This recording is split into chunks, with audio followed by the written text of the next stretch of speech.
বর্তমান সময়ে সিলেটের ভিতরে ঘুরবার লাগে আজকে ভিডিওর মাঝে আমি আপনারা এমন একটা জায়গা দেখাই যেখানে মাঝে এক জায়গার মাঝে আছে সপ্তাহ কি লেখা জায়গার মাঝে যাইবা আর কত টাকা খরচ হইব এভরিথিং সপ্তাহ দেখাই ভিডিওর মাঝে।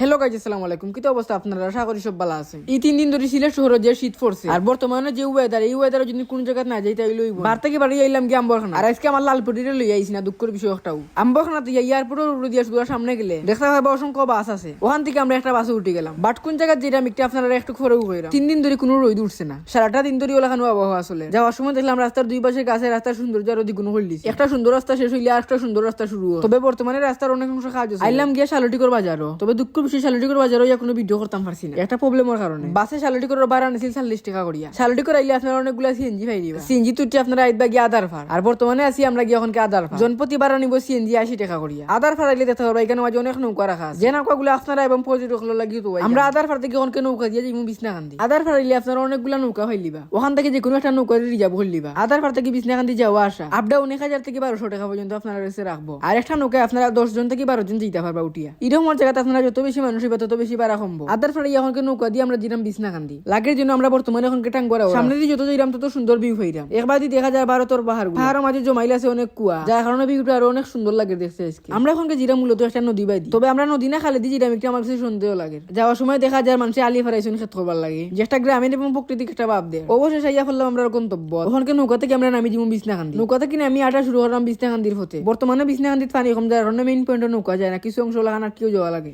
বিছনাকান্দি নিয়ে আপনারা অনেক ভিডিও দিছি, তবে এগুলো আসলে হাইকিং কিংবা উৎমসরা থেকে বিছনাকান্দি ওগুলো। কিন্তু আজকের ভিডিওতে আমরা সিলেট থেকে সোজা বিছনাকান্দি তো আইছি, অন্য কোনো জায়গা না গিয়া, যাতে আপনারা সুবিধা হয় যে সিলেট থেকে গেলে এখন বিছনাকান্দি সহজে যেতে। এখানে আইলে অবশ্যই সাবধানে আটবা, কারণ পাথরগুলা খুব পিছলা থাকে। বর্ষার সিজনে যখন পানি বেশি থাকে তখন এই জায়গাটা আরো বেশি সুন্দর লাগে। বর্তমানে পানি শূন্য বিছনাকান্দি, তারপরেও কিছু কিছু জায়গা থেকে ওখান পানি নামের। আর বর্তমানে তো পর্যটকগুলোর পানি দরকারও নাই, যে ঠান্ডা পড়ছে এই ঠান্ডা যদি পানির মাঝে কেউ নাম হয় তাহলে বাঁচিয়ে ফিরবা কিনা আমার সন্দেহ আছে। বিছনাকান্দিতে আপনারা চাইলে খাওয়া দাওয়া করতে পারবেন, অনেক রেস্টুরেন্টও আছে এখানে। আইতে যেভাবে আইসুন যে সময় ওখান যেতে হইব। আর নৌকা তো যাওয়া লাগে আপ ডাউন আপনারা রিজার্ভ করলিবা। তো আজকে ভিডিওটা আমার তখন পর্যন্ত আছে। যদি আপনার মাঝে ভিডিও ভালো লাগে থাকে অবশ্যই ভিডিও লাইক কমেন্ট করবেন। সবাই আসসালামু আলাইকুম।